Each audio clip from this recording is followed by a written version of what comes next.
ঢাকা ও আশেপাশের এলাকায় আজ বৃষ্টি বা বজ্রসহ বৃষ্টি হতে পারে বলে আভাস দিয়েছে আবহাওয়া অধিদপ্তর। মঙ্গলবার সকাল ৭টা থেকে পরবর্তী ৬ ঘন্টার জন্য দেয়া পূর্বাভাসে এই তথ্য জানানো হয়েছে। এতে জানানো হয় দুপুর ১টা পর্যন্ত ঢাকা ও পার্শ্ববর্তী এলাকার আকাশ অস্থায়ীভাবে আংশিক মেঘলা থাকতে পারে। এই সময় বৃষ্টি অথবা বজ্রসহ বৃষ্টি হতে পারে। সেই সঙ্গে দক্ষিণ অথবা দক্ষিণ পূর্ব দিক থেকে ঘন্টায় ১০ থেকে ১৫ কিলোমিটার বেগে বাতাস প্রবাহিত হতে পারে।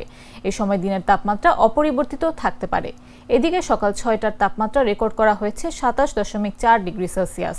এ সময় বাতাসে আর্দ্রতার পরিমাণ ছিল ৯৫%। গতকাল সর্বোচ্চ তাপমাত্রা ছিল ৩৩.৩ ডিগ্রি সেলসিয়াস। আজকের সর্বনিম্ন তাপমাত্রা ২৭.১ ডিগ্রি সেলসিয়াস।